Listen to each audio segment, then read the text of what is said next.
It works just well either way. Yeah. You've got a lot of experience with that, Doug. I know that.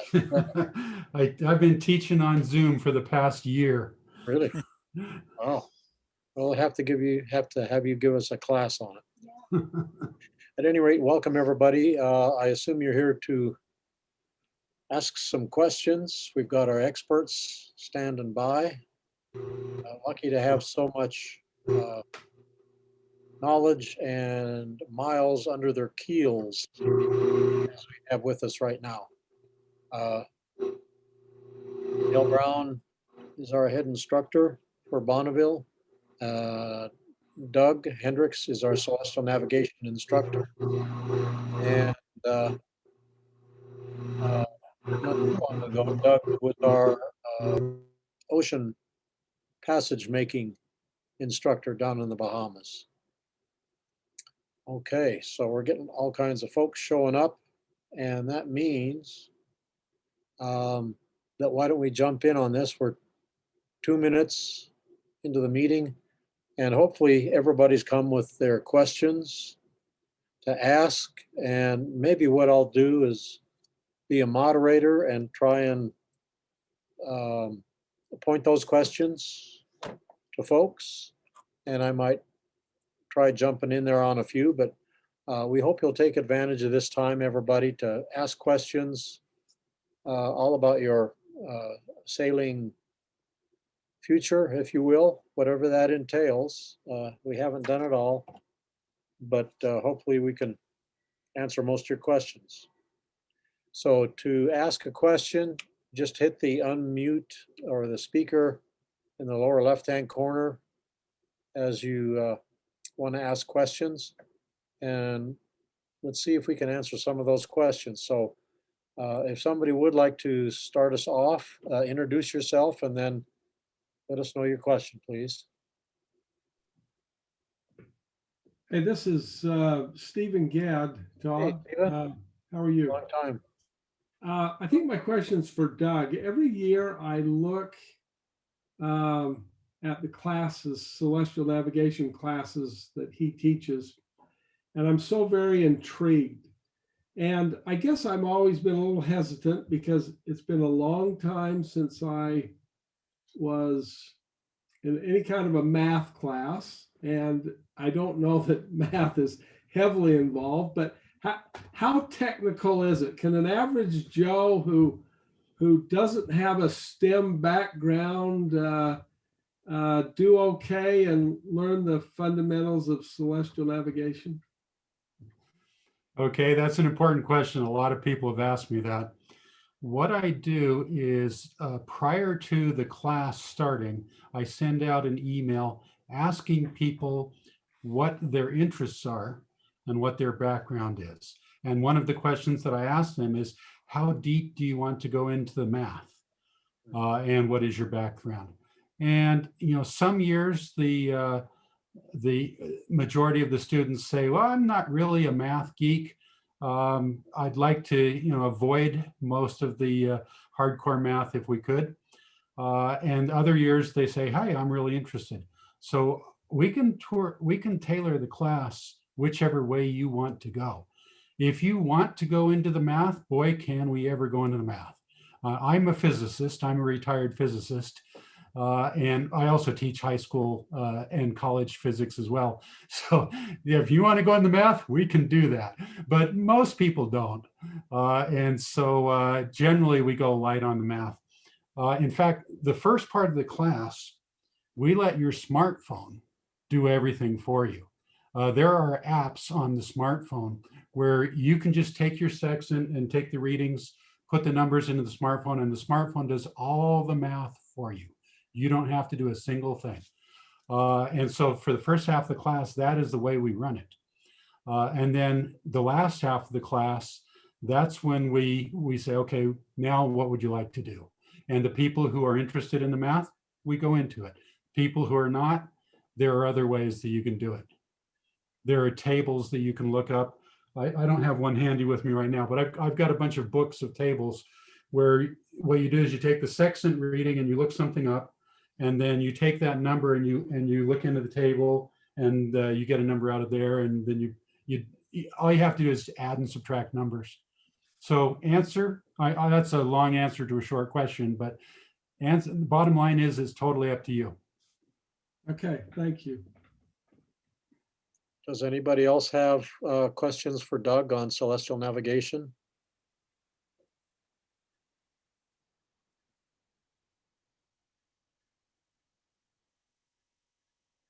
Okay, thanks, Stephen.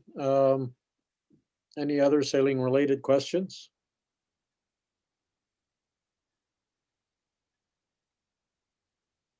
So we're the Larsons, Craig and Angela Larson. Hi. Hi, how are you? Good. So we've owned a couple of sailboats, and we're just trying to find the quickest path to bareboat chartering down in like the British Virgin Islands.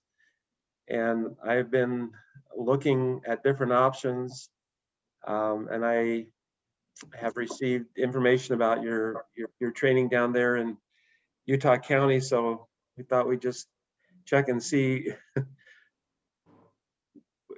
what we need to do, I guess, in order to make ourselves acceptable to a chartering company. We hear that question a lot, and I'm wondering if, Dale, would you like to speak to Craig about that question? Sure. You probably can handle it better, but I'll give my 2 cents worth. So bareboat chartering companies are interested in what we call your sailing resume. What you've done, what kind of boats you've sailed on, where you've sailed on them, how long, what was the equipment on board, and so forth. They want to know if you can handle boats that are the kind of boats that they hold in their fleet. And certifications can be part of a sailing resume. I'll give you a little example story of when a certification hasn't been necessary. I had a couple who had never sailed a day in their life, set a goal that at the end of the summer, actually during the Thanksgiving week, they wanted to charter a boat for a week in the British Virgin Islands and scuba dive. And they'd never scuba dived before either. So they signed up for our basic learn to sail course, and they signed up for scuba lessons at the same time. And through the summer, they completed both a scuba certification, and they completed our course through Bonneville. And they worked hard. It's just like going to school. You get out of it what you put in. And they worked hard to learn how to handle our boats. So at the end of the summer, they called a charter company and they said, here's our situation. We'd like to charter a boat. We've never done it before. And the charter company said, well, what's your sailing resume? And they said, well, we just completed a basic learn to sail course. We were sailing on 25 and 27 foot boats. And that's our background. 18 hours on the water, basically. And when we encourage people to keep a journal of their sailing experience as a core development of this sailing resume. So they had evidence of which days they'd gone sailing and so forth, what kind of boat. And the charter company said, well, our smallest boat is a 35 footer, and we'll reserve one for you with a caveat that we send a licensed, one of our captains out with you until such time as he feels that you can handle the boat safely yourself. And they said, fair enough. In fact, we were going to ask if we could have a captain to do that until he felt like we could handle it. So they flew down there in November during Thanksgiving weekend, and they showed up at the dock, and the captain was an hour and a half late. And he showed up, and his first words to them were, "Are you the couple that doesn't know how to sail?" And they kind of looked at each other and said, "Well, we don't know. We think we do." And he said, "Okay, let's go." So he ran them through the systems of the boat at the dock, and then they shoved off. And 1 hour later, he said, "You guys have this. Take me back." And they took him back, dropped him off at the dock, and spent the rest of the week by themselves on that boat. And that's in the British Virgin Islands. And the British Virgin Islands is somewhat protected area and so forth. But after that week, they now have added to their sailing resume 1 week chartering a 35-foot boat. So the next time they go, maybe they get a 40-foot boat and so forth. So building that sailing resume, I think, maybe some of you others who have chartered boats can add to that story, and maybe there are other hints for you. But I think sailing resume is one of the stronger things that they look at. So can I ask a question of you? So, we've owned a Catalina 22 two different times, and had a Catalina 25 for a few years on the Great Salt Lake and also at Willard Bay. We took a one-day sailing course in San Diego with J boats, but I have never kept a log of my sailing experience. So what's an appropriate way to go back and document your sailing experience where you had nothing better than your memory to do so? I mean, is that something people do? I mean, I'm also a pilot. You can't do that with flying. You get in a lot of trouble. So I'm just curious what's acceptable in the sailing world. Should I address that, or does somebody else want to address that one? Go ahead and continue on, Dale.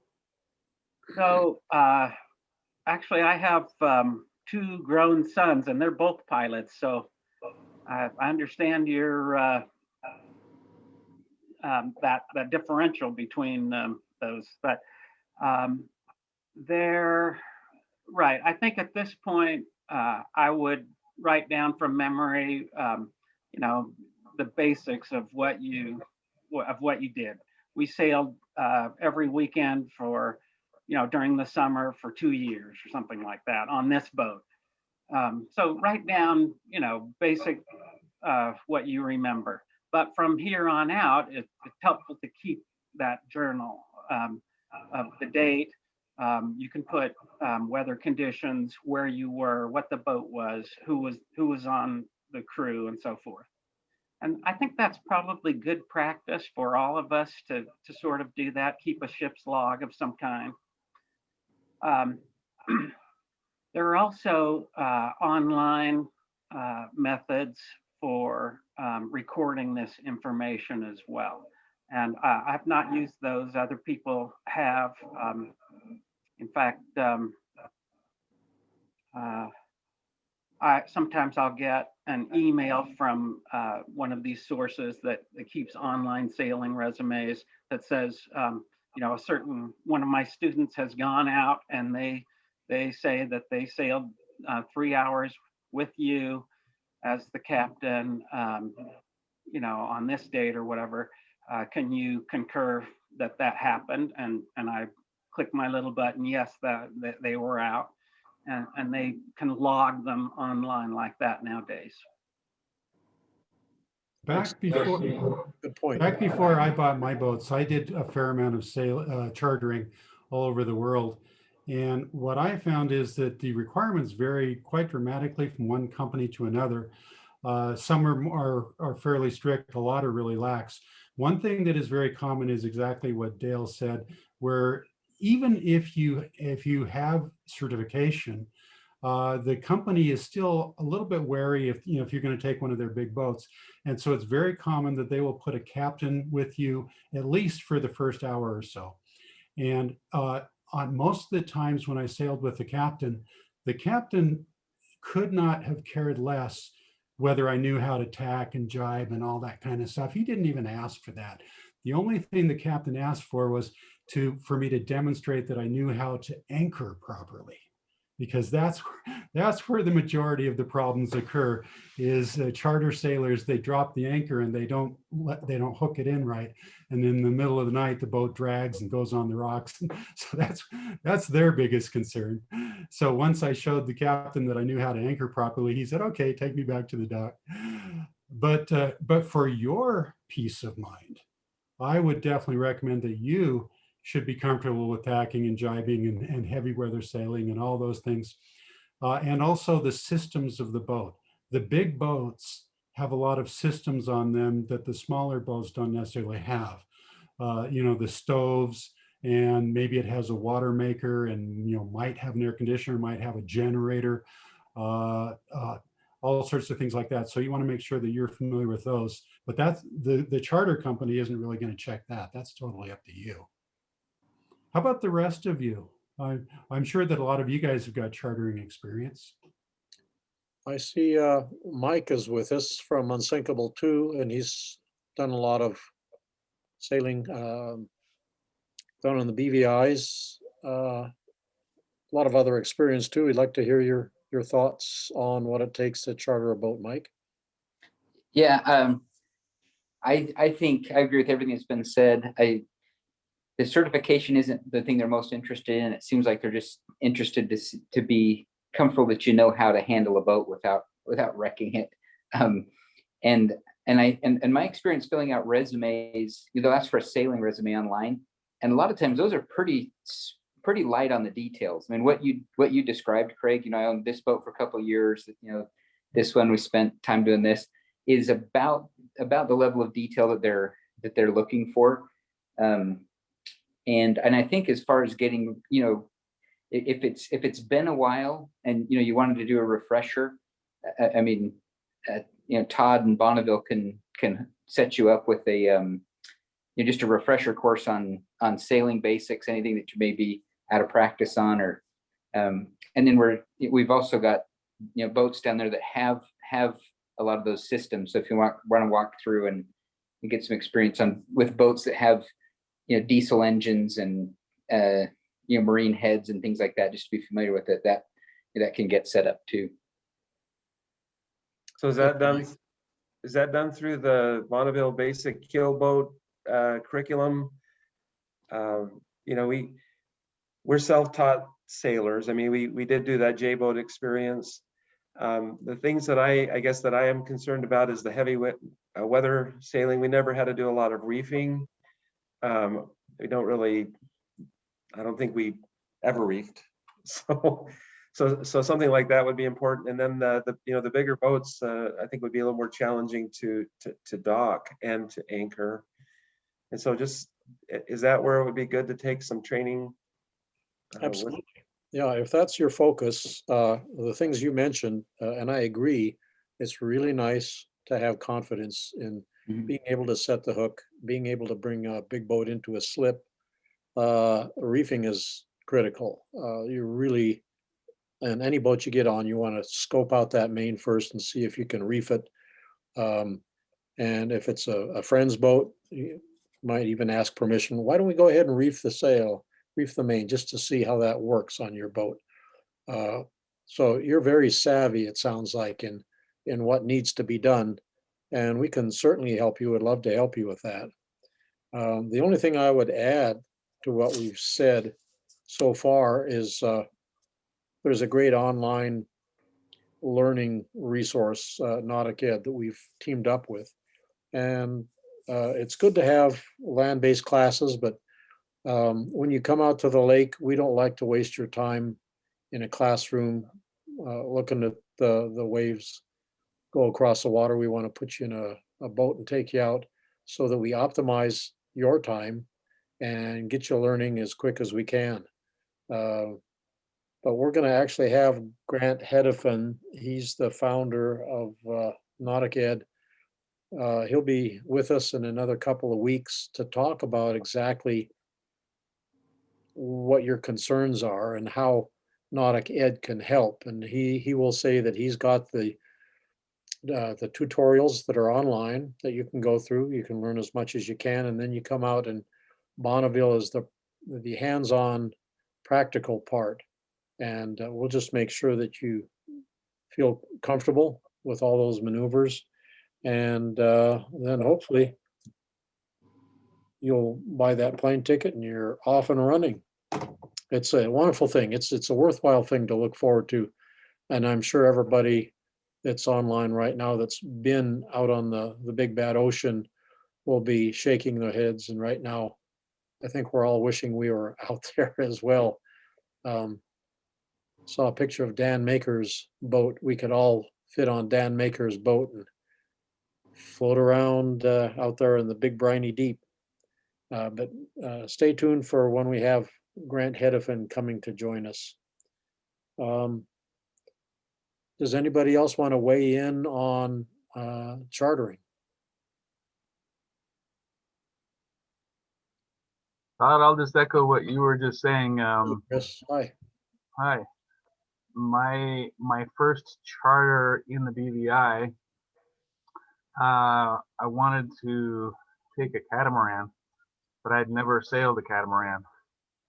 And I did as much training as I could through Nautic Ed. And when I booked the charter, I told them, I said, I've never sailed a catamaran, but I'd like to. Give me a small one. And they said, well, we've only got the giant one available. We'll put you in that. And that there's a whole story there, right? But everything that has been said is exactly true. They send you out with somebody who makes sure that you understand at least a little bit what you're doing, enough to not get into trouble. And the BVIs are such a great sort of I don't want to say training ground, but they're gentle and nice most of the time. It's a great place to start. So that first charter is scary a little bit, but so excited and worth doing, and it just makes you want to do it again. Chris was in a group of 5 in our flotilla to the BVI. And I remember when we were working with our checkout captains, I think, Chris, you said that you'd like to get on your reserved boat, and they said that your reserved boat wasn't there. So how about this giant catamaran instead? And I don't think you batted an eye, and oh, okay, let's go for it. And had a great time. Who knows what's going to happen out there? It's a real adventure, but it helps to be prepared with a sailing resume to take down there. And one thing I would do, if you found a charter company that sounds good to you on the internet, that's got a good rating, or maybe you've heard from a fellow sailor, I really like these guys, give them a call. They'd love to talk to you. Tell them what experience you have, what kind of a boat you'd like, and that's going to be coming right from the horse's mouth, what they require, and you'll get to meet them, and they'll meet you, and they'll be ready for you when you come down. So probably the best thing is to phone your moorings, your sunsail, your TMM folks, and say, hey, I want to do this. I've been on a 25 Catalina 22, and I've sailed on a J boat in San Diego, and they're going to say, come on down. I'm pretty sure that I'm not them, so I really better not say, but phone them direct and see what they have to say. Who else? I was would- just, oh, this is Craig again. I was just concerned that it was, you know, the 101, 103, 104, that you had to do all of those things before you could do it. So this encouraging. When do you start sailing down there in Utah County? They've given us an April 1st splash date.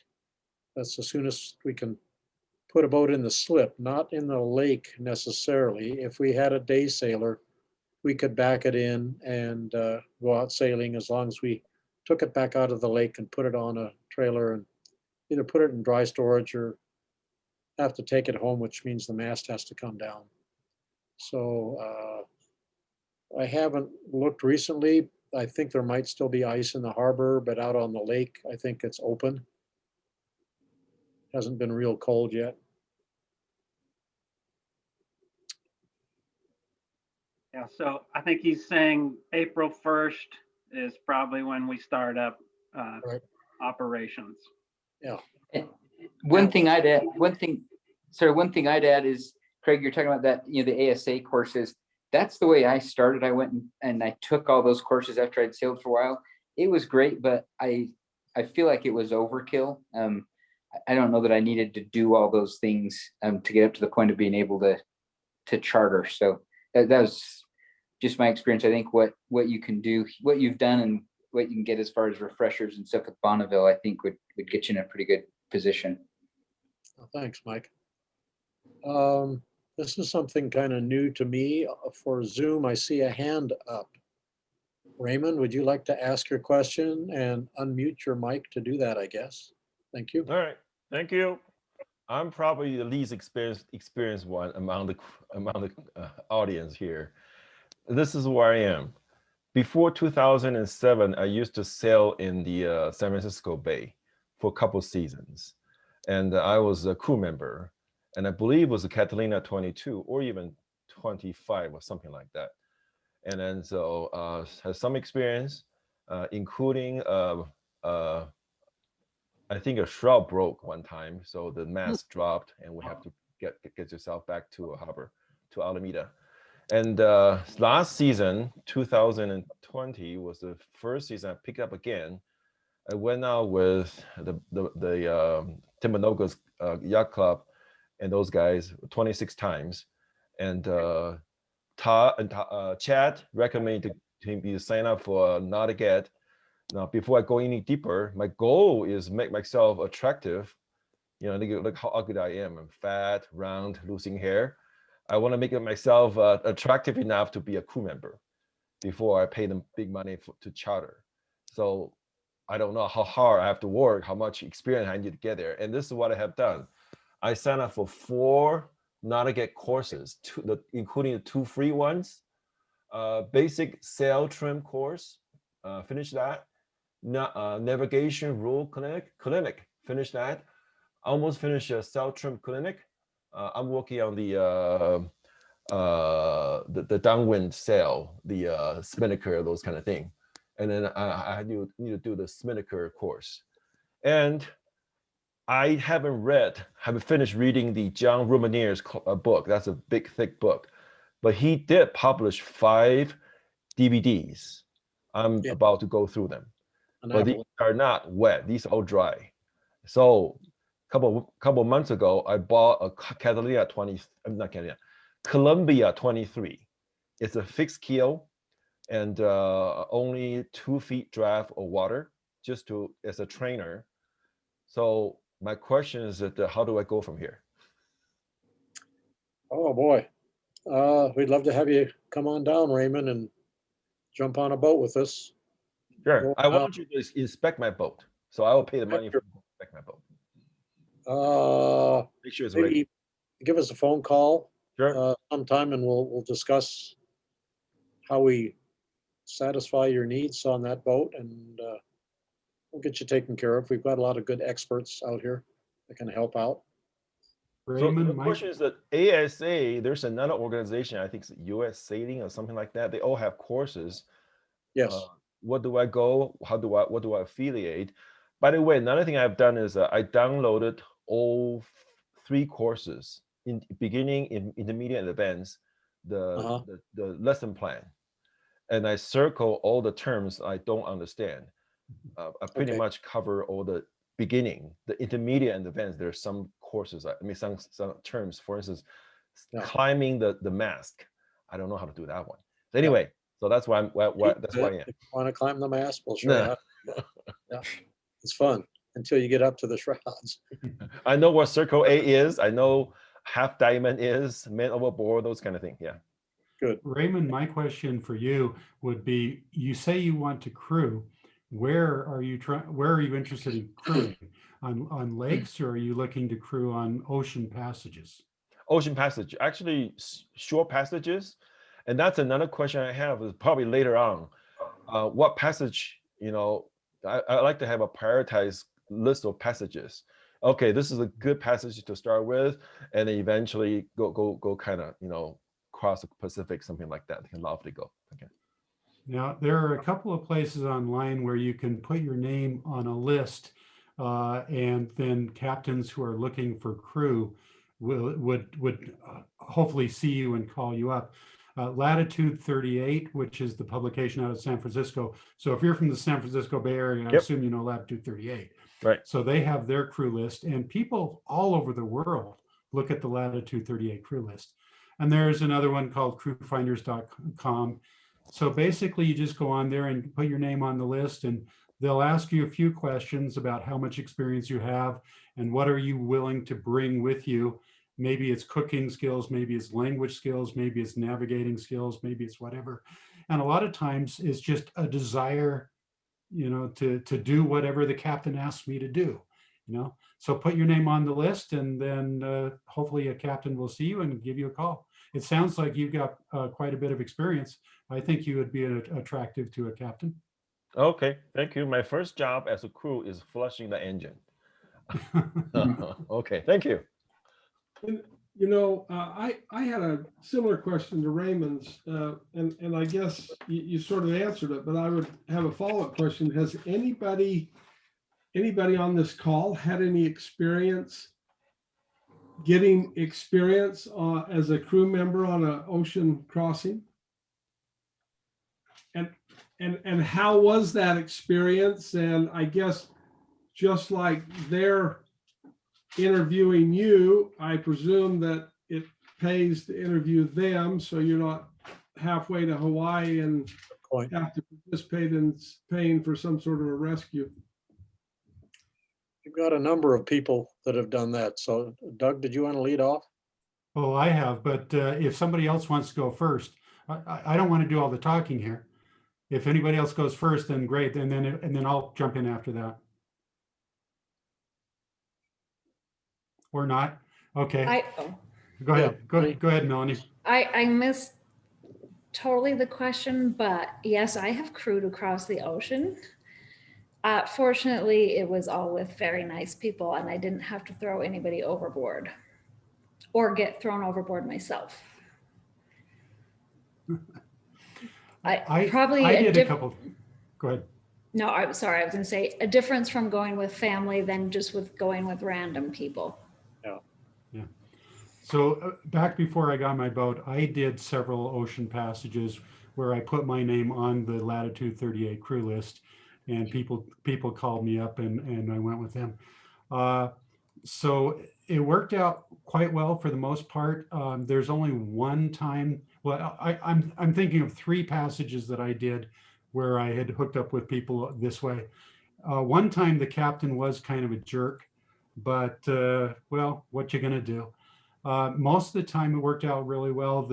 I definitely did want to interview them as much as they wanted to interview me. Make sure that the captain actually knows what he's doing. If you're going to make a long ocean passage, if the boat is not properly prepared and the timing of the trip is wrong, yeah, it can be bad. There was one time when a person that we connected up with, he wanted to do a passage through a part of the ocean right in the middle of hurricane season for that part of the ocean. And so I said, no thanks. I think I'll pass.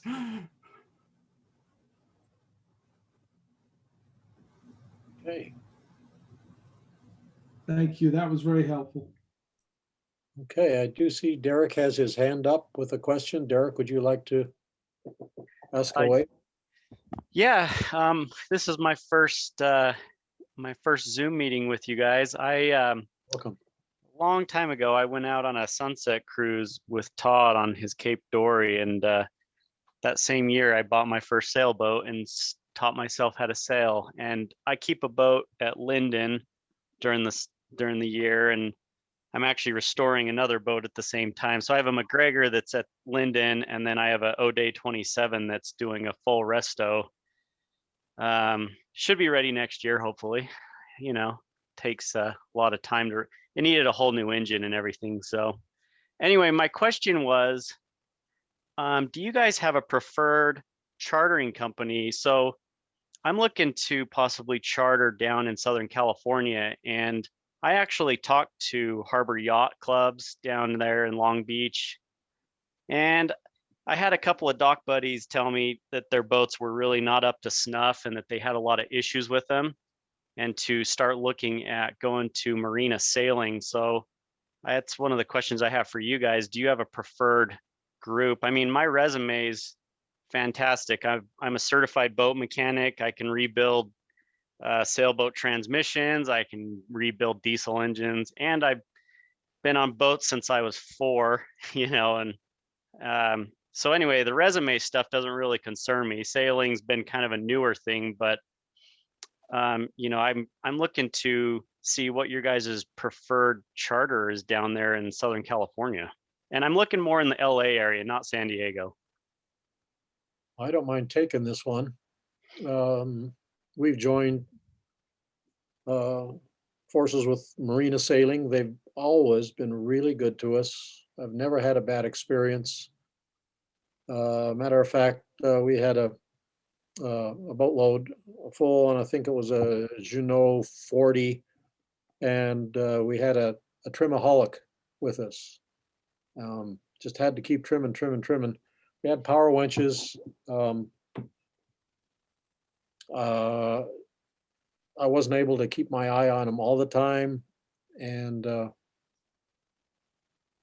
heard this big bang, and the person had over trimmed the main with the power winch and took the clue right off the sail. Oh, wow. And it was kind of interesting. We were in some pretty good wind, and the sail was flapping there without a clue. We still had the ability to furl it in, so we got it in okay and brought it in under power.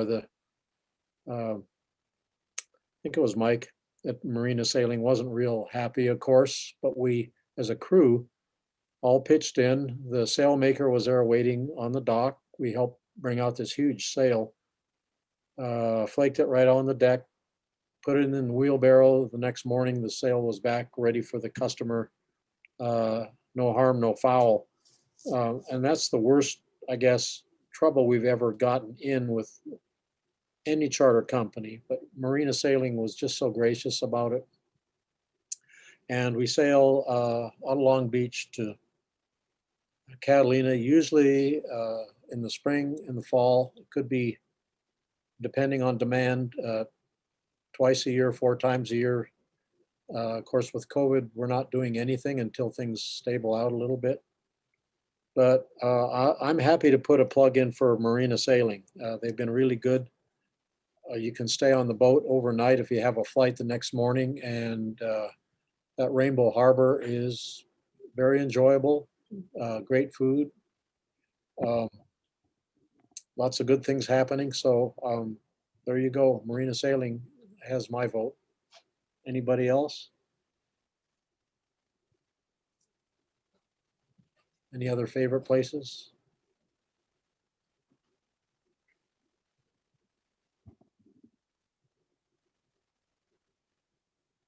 Okay, we know that Marina Sailing operates out of, I think it's Marina Del Rey as well as San Diego. But their boat selection is not as good in those places, just in Rainbow Harbor and Long Beach.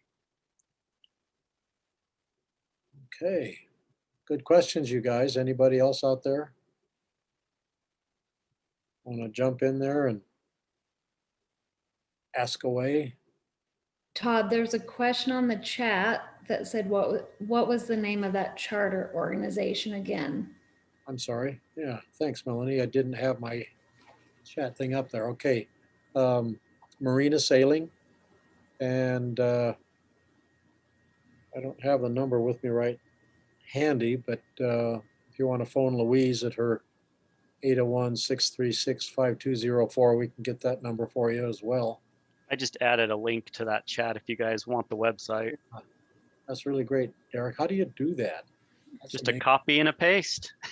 Yeah, but you got to go somewhere to get it. Oh, I have the website pulled up on the side here. I'm multitasking. Well, yeah. And if I did that, you know what would happen. It would be bad news. Okay. Okay, a question about Utah Lake. Utah Lake question. All right. The boat I bought only has a river anchor. You know, the kind of like a mushroom with 3 cut off. It's a 30-pound, and I have 16 feet of a chain. The chain weighs about 10 pounds. What I do for Utah Lake, or do I need to get a claw or plow type of anchor, like Bruce or OCG? Okay. Mike, would you like to answer that one? Yeah, I don't know how a fishing like the mushroom ones, it would be interesting to try it in that muddy bottom. I would. It's not a mushroom. It actually, it looks like a mushroom, but has 3 cut-offs. So it can probably hook onto something. But if not, I'll have to buy a anchor anyway later on. Okay, I use a Danforth, and I keep 5-to-1 scope. You know, so I probably have about 60 feet of line on it, and I've put it out a couple times when it's really blowing but digs into the mud. The places that seem to be a harder time are down on the south end. There's a lot more rocks, and you know, so you've got to make sure you got that anchor set. Whereas if you're doing it in the mud, it seems to just grab on and hold pretty well. But I mean, Todd and others, what's your experience? I'd be happy to put another tick mark up on the board for a Danforth, especially on Utah Lake. If you've got that nice soft mud or clay, that Danforth, if you set it right, and you need to set your anchor, I'm going to really put a plug in for setting an anchor. You can't just drop the anchor over the side and, well, now I'm anchored. That doesn't cut it. You got to back down on it until it's set. And the way we teach anchoring is with the GPS. That's the only way you're going to know it's set, is if you back down on that thing, and you're going to get speed over ground, only it's in reverse. But then that 3 knots backwards, then it's 2 knots, then 1 knot, and then 0, 0.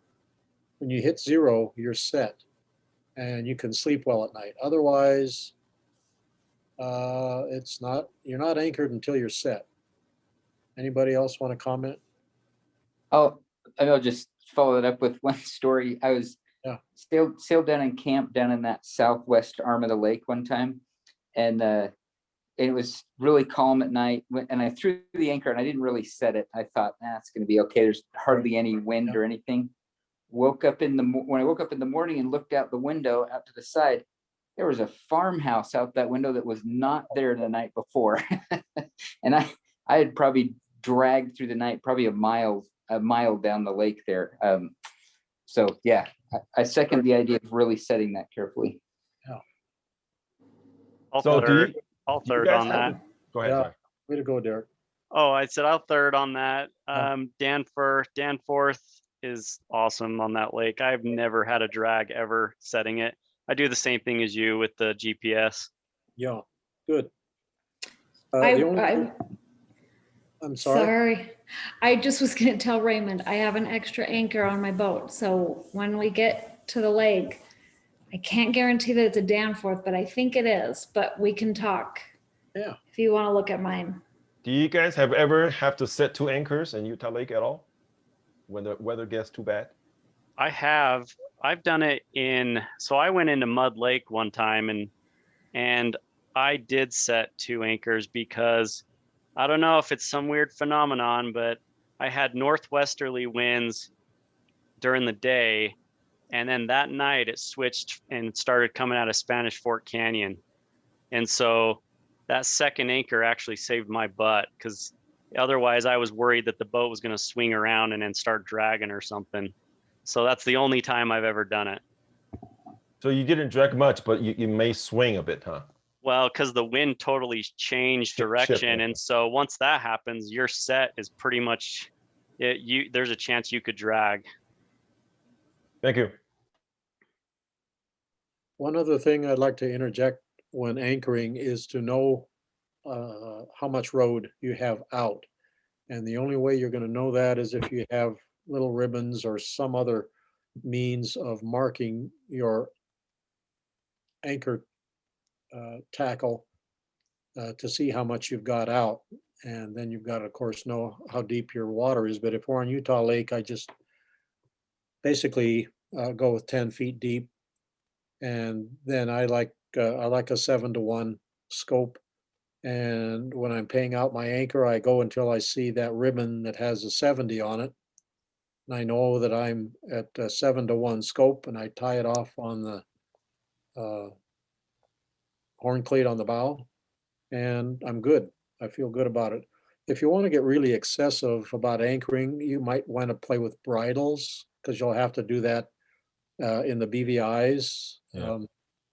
Get comfortable with setting bridles, maybe even a snubber if you want to reduce the shock load that you're putting on your horn cleat. So anchoring can be quite a science. I don't claim to know it all, but it does fascinate me. Every year I learn something new about anchoring, and it's really fun. Maybe one other thing. I do remember a guy bought a new, cute little anchor up at West Marine when they were still here.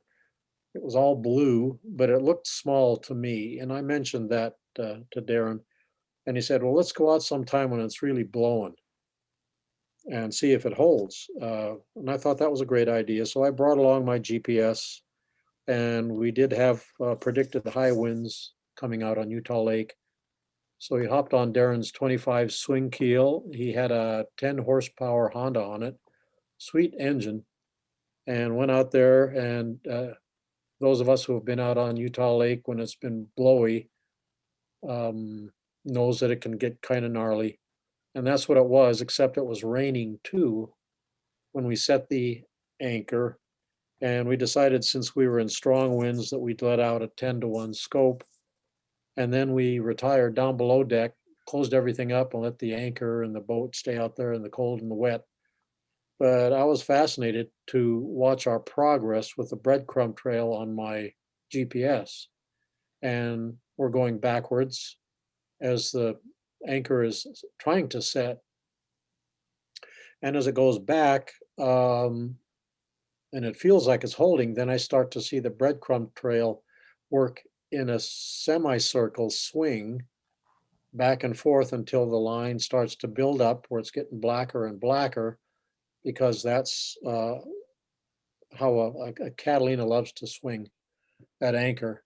But then I notice where there's another diagonal breadcrumb trail, and that's where we're dragging our anchor because we haven't set it properly. So I see that diagonal line, and then another smile starts to happen, building up more and more of a breadcrumb trail. And this happened maybe 2 more times until it really set good somehow. And that line really built up, and we knew we were set solid. But that's another way. If you don't like getting out of your nice warm sleeping bag at night, keep your GPS by your side and check on it every once in a while at night and look at your breadcrumb trail. That way you don't have to get out at night and look around and get all cold and have to run back and hop in. So just my observation on how to use a GPS to make sure you're set at night. Also, they do, many GPSs or chart plotters come with an anchor proximity alarm. And you can set that over top of the hook. And then when you anchor out, you can set a radius around it. And if the boat leaves that radius sometime while you're under anchor, it'll sound an alarm for you. Utah Lake is pretty forgiving as far as anchoring goes because it is so muddy, and almost any anchor will work well in mud. If you guys plan on going chartering somewhere else, you should definitely study up on the different types of sea bottoms.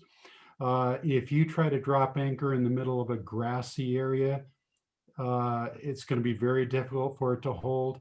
Or a lot of places where you might want to stop the boat, the bottom has all been scoured by really strong currents, and so it's just rock and no anchor at all is going to hold there. So you can't even try that. And sometimes if it's really fine sand, you're going to have trouble. So if you do go chartering, make sure that you talk with the charter people and find out what the different bottoms are like in the various little bays where you intend to stay the night. Because if you try to anchor, in the wrong place, odds are very high that you're going to wake up in the middle of the night when that anchor alarm goes off that Dale just mentioned. Hopefully that's what wakes you up and not the boom when you hit the rocks. Doug, what kind of an anchor did you have on your boat down in the Bahamas? I had three Wow. different kinds. My main one was called a Rockna. It's very much like a Bruce, except it has a more pointy tip to it. And then I did have a regular Bruce, and then I also had a Danforth. There were many occasions where I put out two anchors. A lot of the places down there that you want to anchor at, the current will change. Even if the wind doesn't change, the current will. So you got the current going this way for a while, and then a couple hours later, the current's going the opposite way. If you Google the term Bahamian moor, you'll see that there's a special technique that they recommend where you put out one anchor on this side of you and the other anchor on that side of you. So that way, when the current changes in the middle of the night, you're okay. You're not going to pull the anchor out. Anchoring is very, very important. That's where most people get into trouble. Good. Really great comments, folks. I really appreciate the words that have been said.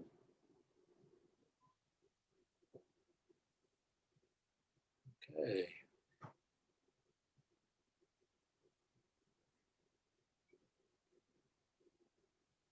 Any other comments? Hey, I have a Right. question for you. Why don't pirates take showers before they walk the plank? Dale? They're gonna wash up on shore later anyway. There you go.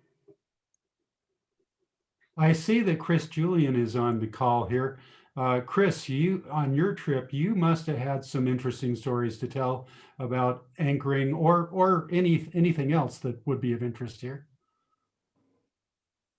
Yeah. I too had a rock net on our boat, and boy, that thing never failed us. It was amazing. I mean, we had several anchors, but our primary was a rock net, and spent a lot of time after we'd anchor watching the GPS, watching that little smile line form on through the breadcrumbs, and anchoring is just one of those things you just have to do it, and do it kind of a lot, to sort of build confidence little by little. I mean, you can read about it all day long, right? But just one of those things that you have to do. And I think the first nights that I anchored, I didn't sleep much. I mean, I was out there in the cockpit, with my alarm set for every 20 minutes, right, to get up and make sure we're still where it is, but then you start to gain confidence, and you know, we anchored sometimes in very tight places with a lot of other boats around.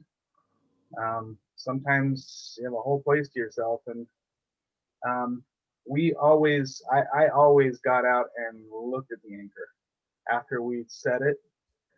I'd put the snorkel mask on, and I'd dive down, and I would physically want to see what is it. How am I actually dug in? Is it the way I think it is? You know, and sometimes you find that you're wrapped around coral. Sometimes you find that the anchor is not exactly like you thought it was from up top, you know. And that's not always possible to go down and see it, but every chance I got, that was my preferred way. There's an interesting series on YouTube, a guy who has tested a lot of different anchors. He put a little camera on different anchors and different conditions, and you can watch it go down and see how it performs. I don't remember his name, but you know, Googling around would find that. But yeah, deep topic. Good comments. I think I saw Peter Thorne talking to the screen. Peter, were you trying to say anything? I wasn't sure whether you were accepting questions or not. I'm Yes, new. anytime, sir. I was helping somebody virtually. I'm a missionary at the Family History Library, so I was helping somebody on a virtual case. But Okay. so anyway, but I was interested in finding people. Is there a club? I have a Hobie Cat 18 that I sail out on Lake Utah. And I have a lot of fun doing that. But I didn't know whether there's any other groups around that are involved in sailing. I'm new. I'm from New Jersey, by the way, so I mean I don't know too much about what's around here. Okay. As of last season, the most active sailing on Utah Lake could be had out of Linden Marina. Oh. And I know that their slips are full, and according to Chad, who kind of runs the docks, I guess, correct me if I'm wrong, anybody?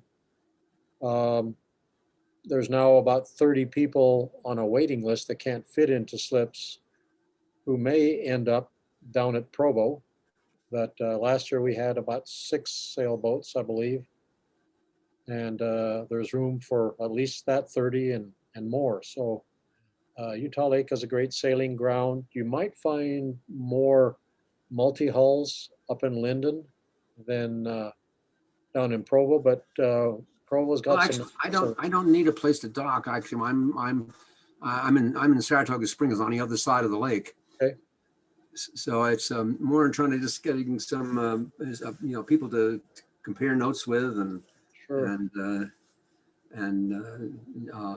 I didn't know whether there's any clubs around or anything like that. Yeah, there's a club over in Linden. I think it's Timpanogos Yacht Club. Again, I don't have their number. Sorry, I should have showed up at this meeting with a phone book. But It's called Timpanogos what? Yacht Club. I can help you out with a number. Oh, Melanie. Okay. Well, I'll give you Chad's number, and he heads up the Timpanogos Yacht Club. Okay. It's 801-427-6815. Okay, that's Chad.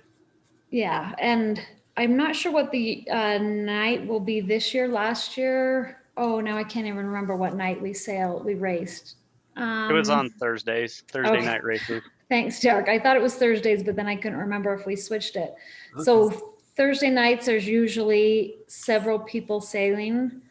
But any night out of Linden, there's usually several boats sailing out of Linden Marina and kind of up in that end of the lake. Okay. Now, I've seen some as I've gone out there upon occasion. I'm not an expert sailor, but I can handle the boat pretty nicely. But I'm a little at 85. I'm a little reluctant to get up on one hull. For you. That's super, Peter. Okay. But I thank you very much.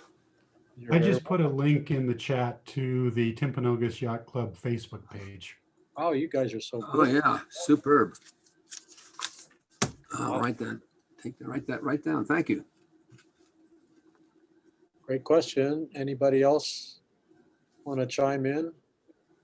Actually have a random question for you. Down there in Provo, what's your guys' typical water depth for keel boats down there on a average season? Like I'm looking at this O'Day that I have is a 4-foot draft, and I don't anticipate it lasting very long at Linden just due to the nature of the depth of that marina. So I've considered putting it down in Provo. Another great question.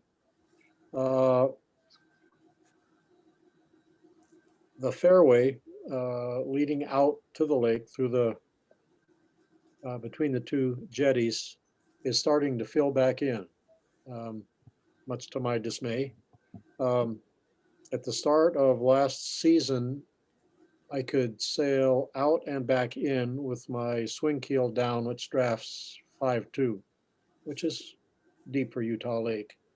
Towards the end of the season, we were running aground halfway out the fairway but in the outer harbor.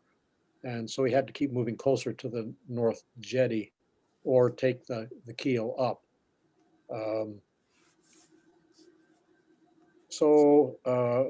It looks like there's one spot that's starting to get thin. And because I haven't been out on the lake since we pulled out, there's been, of course, storms, and storms bring moving silt that fills up the fairway leading out. So I'm not sure exactly if that's going to be a problem this year, but once you get past that and into the inner harbor and even into the slips, we're in 10 to 14 feet of water under the slips. So as always, that fairway leading out onto the lake, if we have storm surge silt that's filled that area in, it could be a problem. I sure hope it's not, because it took an act of Congress literally to get that thing dredged. But I guess we'll just have to wait and see. But you'll be fine at the first of the season. Just how long you can stay in is anybody's guess. And if anybody else wants to weigh in on that, feel free. Mike, I think your boat drafts 4, doesn't it? 3.5, but it's a wing, so I really watch the depth carefully because I don't want to run that wing into the mud. And I've kept track of, towards the end of the season, the last couple of years since they dredged, and they're with a 4, I wouldn't worry. I mean, I think Todd's hitting it with a, I don't know if you said a 5 or a 5.5, Todd. Yeah. But on my 3.5, I've never hit anything, and as I watch the depth, it's seems to be just fine. Hey, Mike, was that the reason? So you used to be at Linden with your boat? Yeah. Was that a big reason of you moving down to Provo, was draft? Yeah. Yep. And I mean, Linden's great to sail out of, but it does run pretty skinny by the end. Yeah. I'd really run that engine hard, and I probably kept it dredged for a lot of people for an extra week or two. But now I'm down at Provo, and access to all those docks is great. And even, I mean, it's always, it's the shallowest getting right in and out of the mouth, like Todd's saying. But I'm usually reading, 5 to 7 feet, depending on, at the end of the summer, depending on where you go through the entrance there. Okay, good to know. Thank you. Yeah, I mean, mine's just a fin. I just have a standard 4-foot fin. So I was like thinking, okay, well, I could, get everybody on one side of the boat, I guess, if I'm desperate. Yeah. But or sharpen the fin and just get a run at it. You could probably sail through 2. There we go. Yeah, that's what we did last season, the O'Day 30, the Chad's boat, only 3.5. We have to get everyone onto one side of the boat when we go through the channel to get into the harbor or marina. At Linden? Yeah, we have to do that because we feel it, right? Towards the end of the season. That's because Chad needs to like lose some weight on that boat though. It's really got to be like 4.5. Yeah, that's true too. I tell him to lose weight all the time.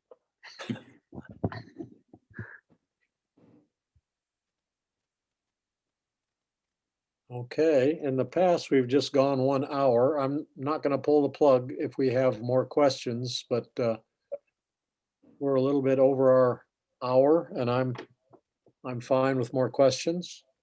So if you have anything, now's the time. All right, final question. Yeah. What's the deal out there in the world relative to COVID-19 or whatever?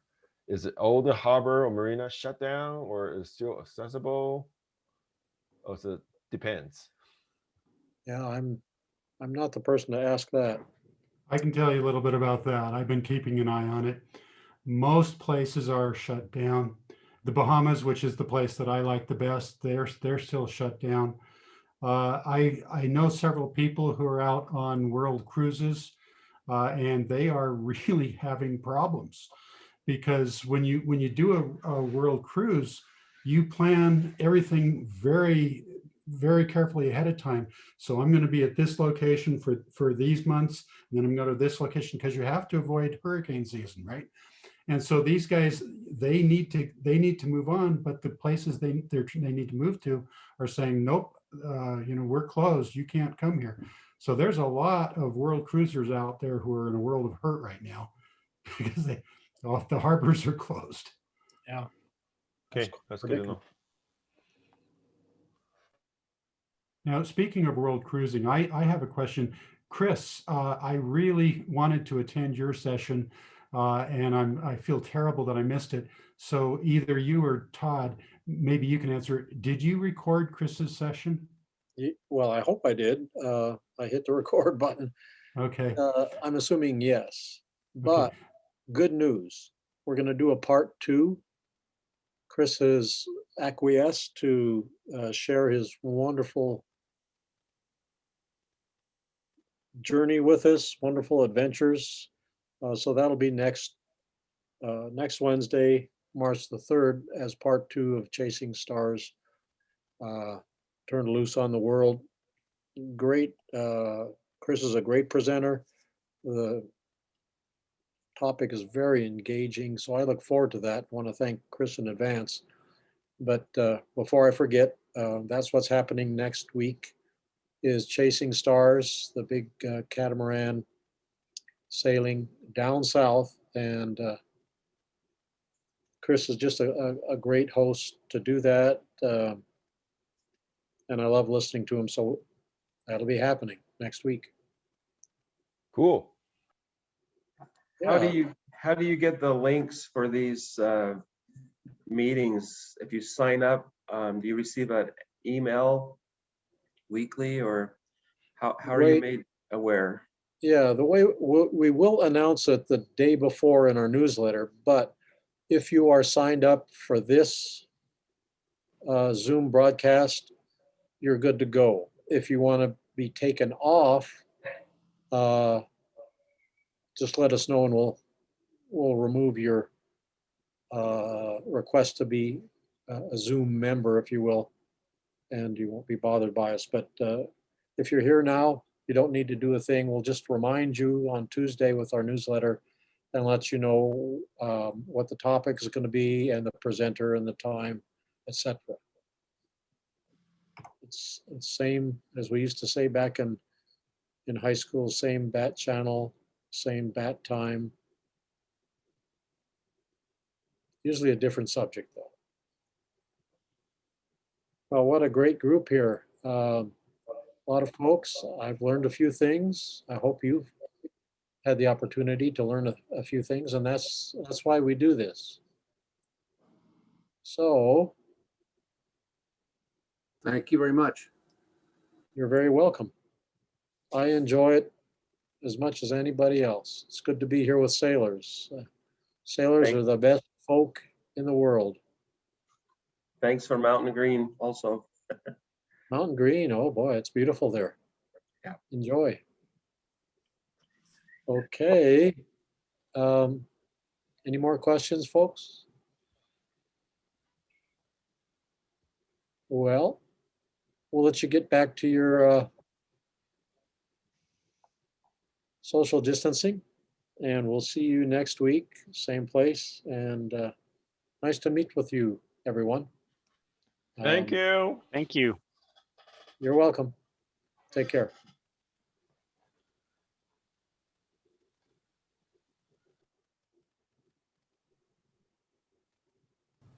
Oh, Joe Bryant. Hey, Joe. You are here. Melanie, thank Hey, you for Todd. joining us. You Well, said you could make it. I said, did you get my second text that said at 7:30 I'd be able to jump on to Oh, you're help? do- So I'm sure I was not needed with answering any questions. Absolutely. You're always needed, and I appreciate your comments. Well, I tried to liven it up a little bit, but maybe I try to liven it up too much. Nope, not at all. It's great. So are you anxious to get your boat in? I am anxious. I need to get some warmer weather though.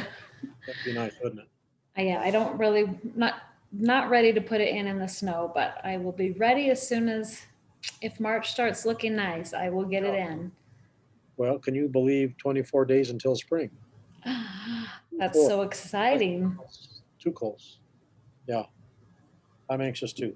That's very exciting that you've got a boat for charter.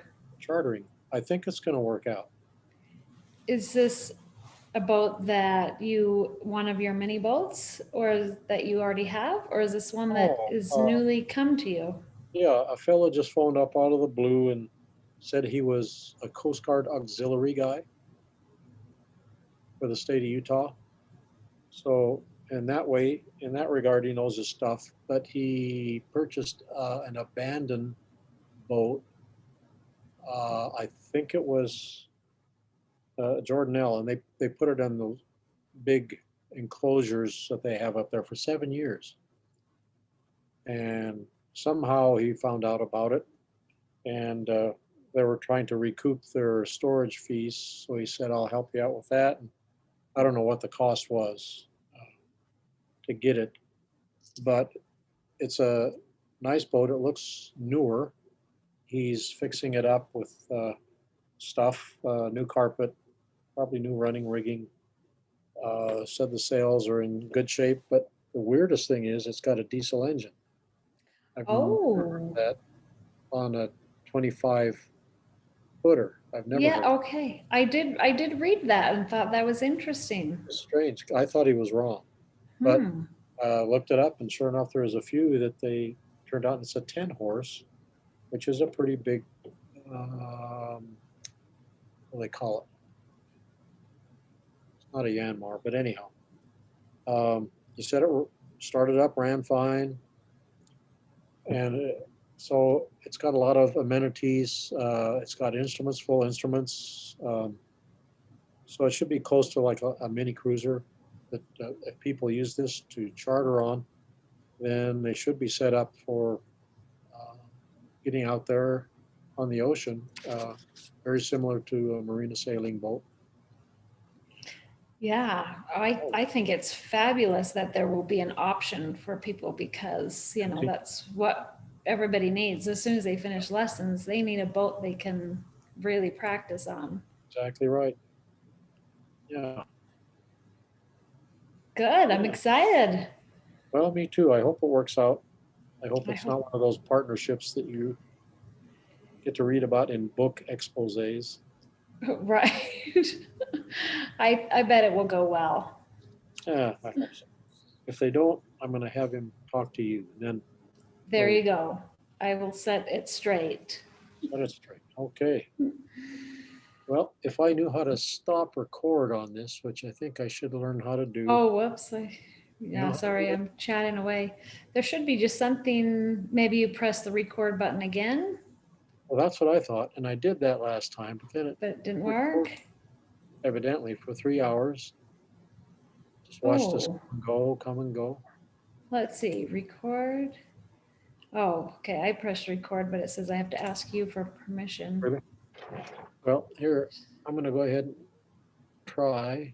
Oh, yeah, So there's two vertical lines and one square one. That, okay, the square says stop recording. So I guess I'm gonna try that. Okay, So if I don't see you again, good sailing and okay. We'll see you soon. thanks. Okay, Take care now. okay, bye-bye.